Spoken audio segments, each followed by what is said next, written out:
Hi everyone, my name is Martina. I'm a certified holistic nutritionist and certified fitness trainer. And today in this video, we are going to be talking about weight gain connected to menopause. So many women are struggling with weight when they are coming into this phase of life or when they are already in the menopause. And they also think that it's inevitable and by default has to happen to everyone, but that is not the case. And weight gain does not have to be the part of the menopause or this phase after that. Now, since it is marking, let's say, quite significant change in woman's life, we need to adjust to this phase, as to any change which is coming into our life, regardless if it's health-wise, age-wise, you name it, right? It does require certain adjustments and changes. And then menopause is no different. And in ideal case, we would already check ourselves with the nutrition and with the lifestyle before we come into this age and into this phase of life, to this period. That would be in our like 30s or 40s at latest that we would need to, or I would advise, if that is relevant for you, to make some changes, to make good changes to your lifestyle in order to avoid or eliminate unpleasant menopausal symptoms that are many times experienced and are creating such a struggle in woman's life. So we are going to be talking about the nutrition primarily and the lifestyle changes which can be helping you when you are either already struggling with weight gain during this phase, or when you are perhaps only approaching this phase of life and you'd like to get ready and prepared in order to eliminate or avoid this kind of symptom, let's say. So let's start with it. What would be nutritional advices which I would give to women and adjustments to be done during this period of life? Number one, what we would need to include in every meal, ideally, is fiber and more fiber. Leafy greens in particular, cruciferous vegetables, which is anti-cancer properties, mushrooms, which has also anti-cancer properties, and legumes are the four major groups which I would highlight, but also all the other nightshades, all vegetables are extremely healthy, beneficial, and helping us to maintain weight, to avoid weight gain, or to achieve weight loss, regardless if you're in the menopause already or not yet, right? Now, the reason why I highlighted all these four groups is because of the low caloric density, that's what we want, because of their high nutrient density, that's what we want, and because of the anti-cancer properties, along with phytochemicals that are helping, in particular, menopausal women. Now, what do I mean by that, really? For example, cruciferous vegetables is a wonderful source of calcium. Soy is also a good source of calcium, along with the natural phytoestrogens.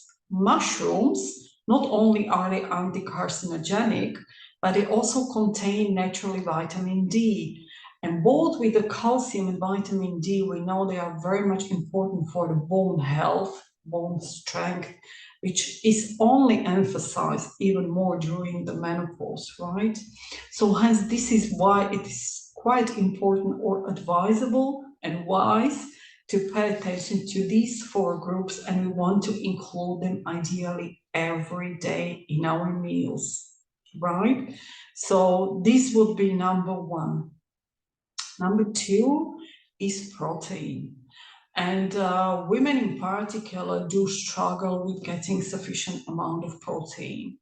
Now, how much is sufficient amount is very individual, and it would need to be considered also on individual body composition, body fat percentage, muscle mass, etc. Right?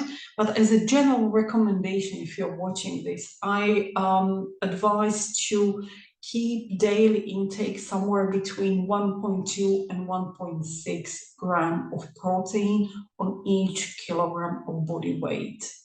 So this is what you need to calculate for yourself if you are managing to get into that or not, but somewhere between 1.2 and 1.6 to repeat for each kilogram of body weight. The source of protein can be plant-based and can be also animal-based. However, I would strongly encourage to pay attention to the quality of the meat if you are eating such, and of the eggs if you are eating such. That's most important. And ideally, you want to combine in one meal to have only plant protein. The next day in the meal, you can have animal protein, right? They have a different amino acids profile, which is again important for the muscle. And this is quite worth paying attention to, especially for the sufficient muscle mass, which is so important as we age. That is not valid for women only, but for men as well. As we age, we tend to lose muscle mass quite quickly if we are not training and working on maintaining our muscle mass, which would happen through exercise, obviously, right? But if you were not doing, for example, let's say strength training or resistance training, and you are in your 50s, it's a quite good chance that you lost already some muscle mass in the past decades if you were not training, and this has been replaced by fat. So pretty much, even though you're experiencing weight gain, muscle tissue is replaced with fat, and this is not what we want, right? So protein and good source of protein can help us in maintaining the sufficient muscle mass, which is also crucial for the bone strength yet again, right? So that would be number 2. Number 3 is hydration. So many people are forgetting to keep hydrating and drinking sufficient amount of unsweetened liquids, being it a water, being in a herbal tea, or the fruit tea, or perhaps vegetable juices, right? Something which keeps your kidneys cleansing. Water is incredible, powerful tool for cleansing, and every single cell in our body does require sufficient hydration. And while we tend to doing more during the warmer climate and warmer period of the year, we mostly forget do the same during the colder months, because we by default do not feel the thirst, and we do not feel the physical need to drink, and we need to pay attention to that very much. It does help with the weight loss, since it is a cleansing tool which cleanses the kidneys, cleanses the liver, cleanses the gut, cleanses every single cell. And so having sufficient amount of liquids every single day is definitely very important.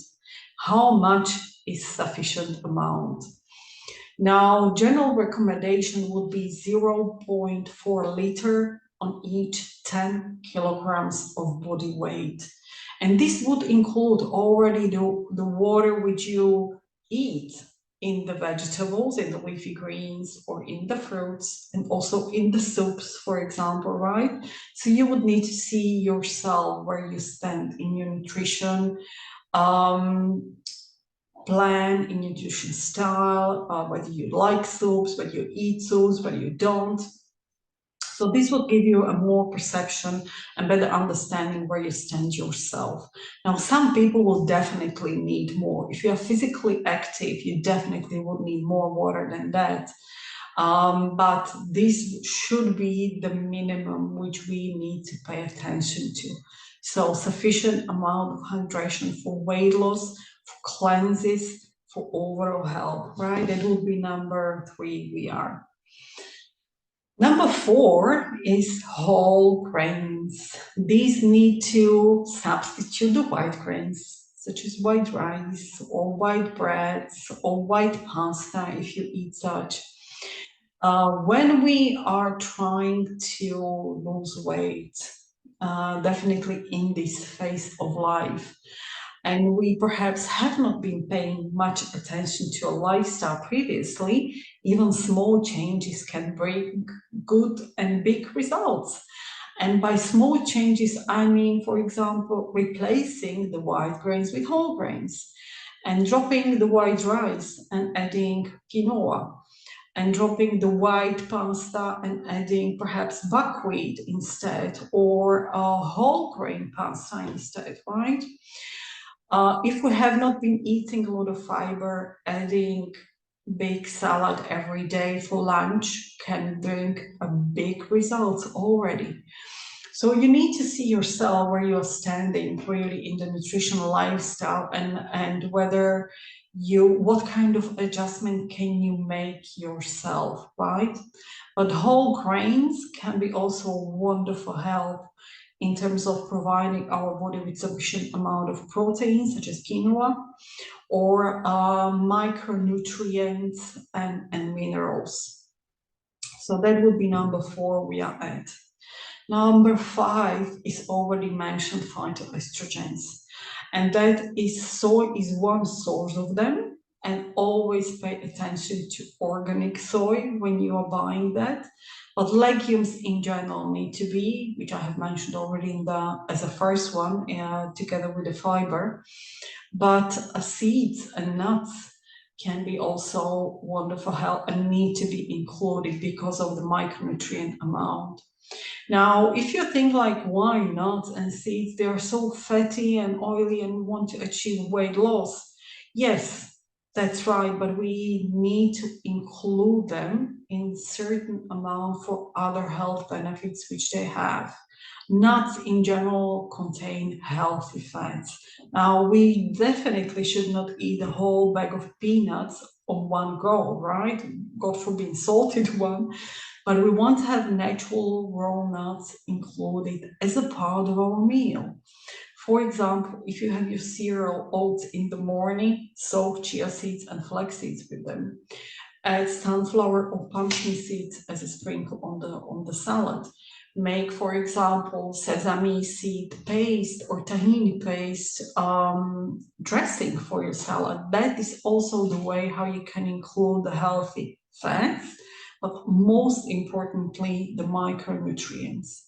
Chia seeds, beans, almonds are very good sources of calcium too, right? So that's why I emphasize the nuts and seeds as well as the legumes, because of the minerals which we do need to have for the bone, which is so much of a concern when we come to the phase of the menopause, right?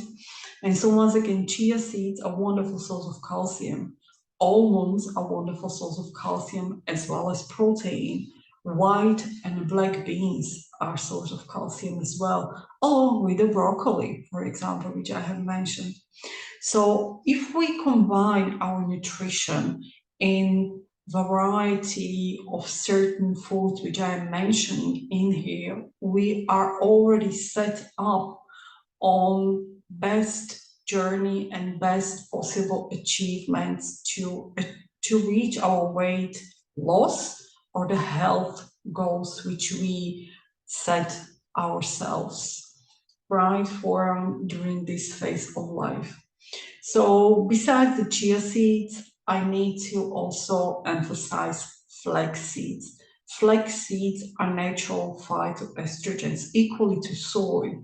And so including them, it's definitely very beneficial if you are finding yourself in the menopause and estrogen level, low estrogen level is the concern in here, right?